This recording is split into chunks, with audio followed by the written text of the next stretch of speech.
तो भीष्म पितामह को इच्छा मृत्यु का वरदान था, क्योंकि भीष्म के पिता ने उसे वरदान दिए थे कि बेटा मैं तुम्हें वरदान देता हूं कि जब तुम्हारी इच्छा होगा तभी तुम्हारा मौत होगा। यही कारण से महाभारत में जितने भी वीर हैं वो सभी वीरों में सर्वश्रेष्ठ धनुर्धारी था भीष्म पितामह। बड़ा ही धर्मात्मा पुरुष थे। लेकिन गुरु बहना भाई सोचिए, उतना प्रतापी धर्मात्मा पुरुष होते हुए कुरुक्षेत्र के मैदान में लगातार 10 दिन महारथी अर्जुन के साथ जो है युद्ध किया। अर्जुन बारंबार पराजय हो जाता था। सोचने लगे पांडवों कि आखिर जब तक भीष्म रहता है कुरुक्षेत्र के मैदान में हमारा जीत नहीं हो सकता। आखिर भीष्म का मौत कैसे होगा। भगवान कृष्ण से जाकर के जब वो पांचों पांडव पूछने लगे महाराज युधिष्ठिर, तो भगवान श्री कृष्ण जो ऐसे कहते हैं कि भीष्म का मौत होगा, लेकिन उसका मौत का कारण अबला होगा। अगर कोई रथ पर एक यवला अगर चला जाए तो भीष्म जो है धनुष बाण को त्याग देगा, और जब धनुष बाण को त्याग देगा तभी अर्जुन का ये महाभारत का युद्ध में विजय होगा। अब जो है गुरु बहना भाई, यही बात जब भीष्म के पास युधिष्ठिर जाते हैं और कहते हैं कि आप अपना वरदान जो है उसे वापस ले लीजिए, क्योंकि आप आशीर्वाद दिए हैं कभी रण में विजय भवा, तो हम रण में विजय होंगे कैसे।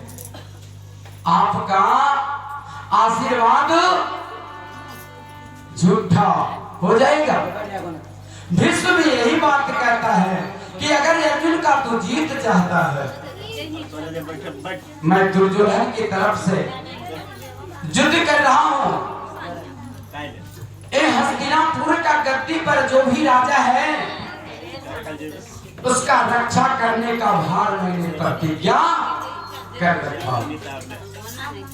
इसलिए अगर कल कोई नारी रथ पर आवे तो मैं जरूर युद्ध से भाग जाऊंगा। और गुरु बहना भाई, अर्जुन के साथ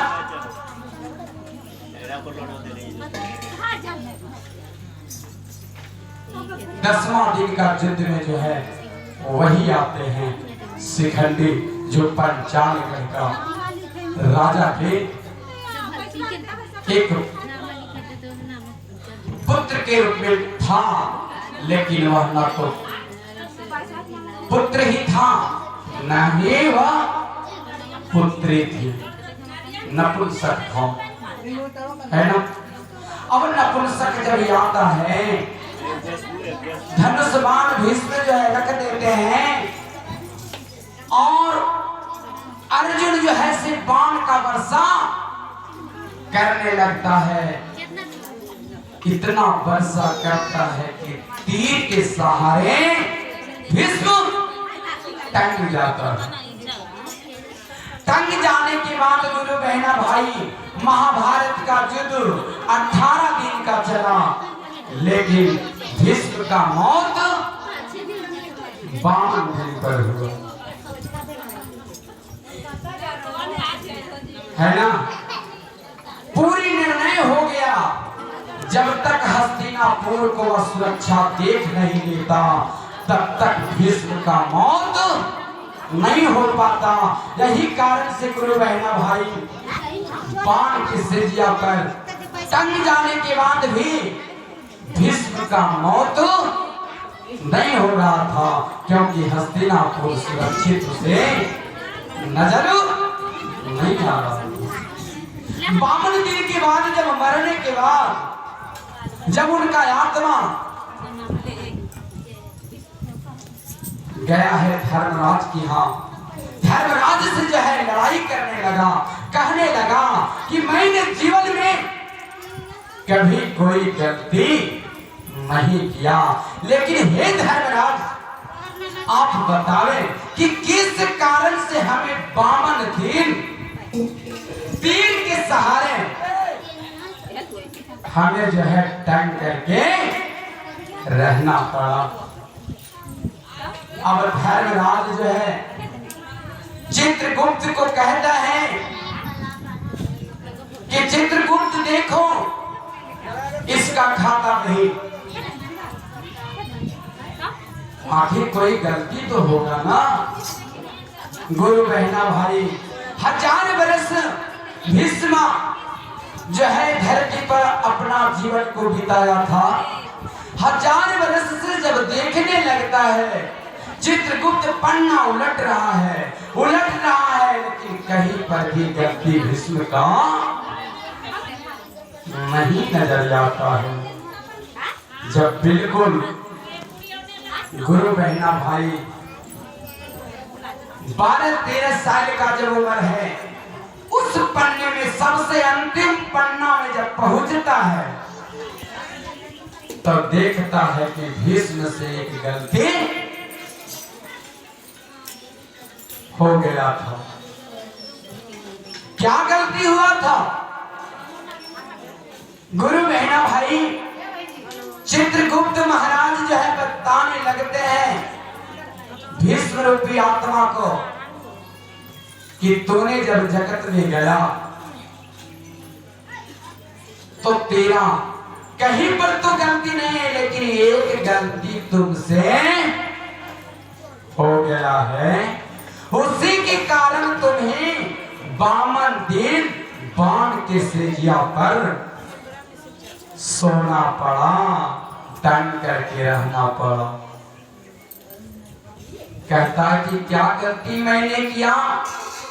तो गुरु बहना भाई एक बार 13 साल का उम्र में भीष्म कहीं से शिकार खेल करके चले आ रहे थे,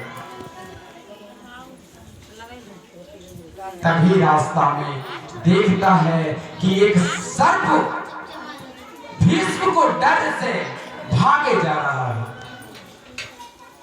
जब नजर पड़ा है भीष्म को कि एक सर्प जा रहा है, तभी उसने एक डंडा लिया और डंडे से सर्प को अधमरा करके मारा नहीं, अधमरा करके और लाठी के सहारे इतने जोर से फेंका कि एक मिर्चाई का खेत था, पहले मिर्चाई चौतरफों से जो कांटा से घेरा रहता था, है ना।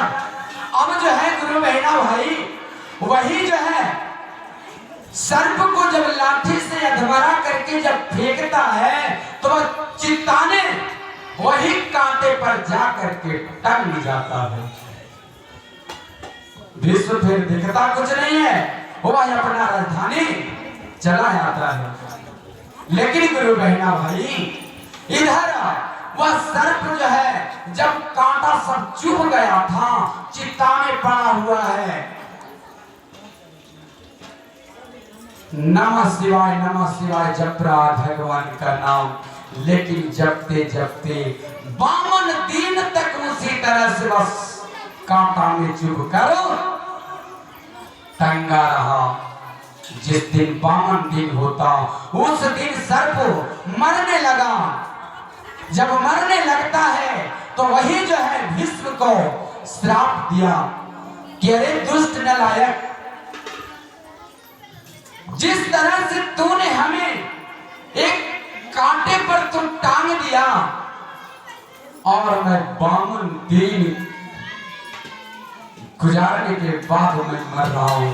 जा, मैं तुझे श्राप देता हूँ कि इसी तरह से तेरे ही वंशज के लोग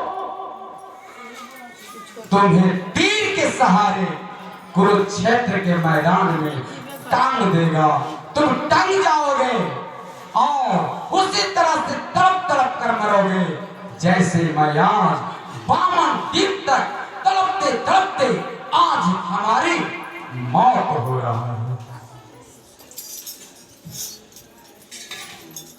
वही जय चित्रगुप्त जब बताता है गुरु बहना भाई भीष्म रूपी आत्मा धर्मराज के चरण पर गिर जाता है और कहता है कि भारी गलती हमसे हुआ है प्रभु, मेरी गलती को अब तो क्षमा कीजिए। उनका आत्मा परमात्मा में मिल जाता है। सोचने की बात है, उतना बड़ा धर्मात्मा पुरुष जो दिन रात धर्म का ही काम करते रहा, लेकिन एक छोटी सी गलती वह भी बालपना में हुआ और उस गलती का भी सजा भगवान उसे माफ नहीं किया है ना। तो हम और यहाँ ना जाने सुबह होता है और शाम तक कितना गलती कर चुकते हैं कलिकाल कल युग में, है ना। हमें और आपको क्या होगा, इस संसार को क्या होगा। आखिर गलती बारंबार मनुष्य करता क्या है, कारण यही है कि वह कभी सत्संग में नहीं जाता है, जीवन में गुरु नहीं बनाता है। यही कारण से उसका आत्मा भटक जाता है। जो नहीं करना चाहिए वही करता है, जो करना चाहिए वो कभी नहीं करता है। जो नहीं गाना चाहिए वह सब गाता है, जो गाना चाहिए वो कोई नहीं गाने के लिए सीखता है। आज इतना बड़ा मार्मिक भजन हो रहा है, परिचर्चा हो रहा है, लेकिन इस पर ध्यान किसी का है नहीं। लेकिन वही अगर कोई शब्द गलती हो जाए, मैं दुनिया को नहीं, मैं अपने आप कहता हूं कि अगर हम अपने आप में कि मैं कुछ बोल रहा हूं, इतना बात बोल करके चला गया, किसी को ध्यान नहीं आएगा। लेकिन कहीं बोलते बोलते एक शब्द गलत हो जाए, उस पर सबका ध्यान चला जाएगा। क्योंकि आज कलिकाल कलयुग में गलत रास्ता को ही अपनाता है, गलत चीज को देखना चाहता है, गलत चीज को खाना चाहता है, गलत चीज को पीना चाहता है ना। इसलिए गुरु बहना भाई अपने जीवन में गुरु बनाइए और गुरु बनाकर अपना जीवन को सफल बना लीजिए, है ना। गुरु बना लेने से भी कुछ नहीं होगा, क्योंकि जो सत्य कर्म है उस सत्य कर्म को कीजिएगा, तभी आपका कल्याण हो सकता है। क्योंकि गुरु बहना भाई सोचने की बात है कि भीष्म पितामह सब कुछ कर दिया था, लेकिन एक गलती के कारण उसे सजा मिल गया। महाराज दशरथ जी बहुत बड़ा चक्रवर्ती राजा था, वो भी जो है धर्म प्रिय राजा था, लेकिन एक गलती हो गया। क्या गलती हुआ उनसे? जानबूझ करके गलती नहीं किया था, अनजान में गलती हुआ और उस अनजान का गलती होने के कारण राजा को माफ नहीं हुआ, उसे सजा मिल करके रहना पड़ा, है ना। तो हम और आप किस खेत का मूल्य है? क्या हम और आप का भगवान कभी क्षमा कर देंगे? परमात्मा क्षमा कर देगा। अभी के मनुष्य जो है सुबह 4 बजे बहुत पहना उठती है और गाड़ी पढ़ना उसी समय से स्टार्ट कर देती है, गाड़ी पढ़ना स्टार्ट कर देती है। भजन में अगर बुलावेंगे दूध गलवे में चला तो काहे? यही कारण से कि दिन रात ऊंचा आवाज में बोलती है, दिन रात गाली पड़ती है, भगवान उसका रात को छीन लेता है ना।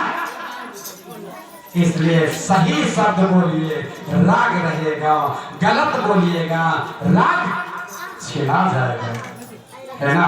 क्योंकि तेरा कुछ है नहीं, मेरा कुछ है नहीं। मैं कुछ बोल रहा हूँ, कुछ गा रहा हूँ, कुछ बजा रहा हूँ, ये भगवान की दया है, गुरु की दया है, मैं कुछ नहीं।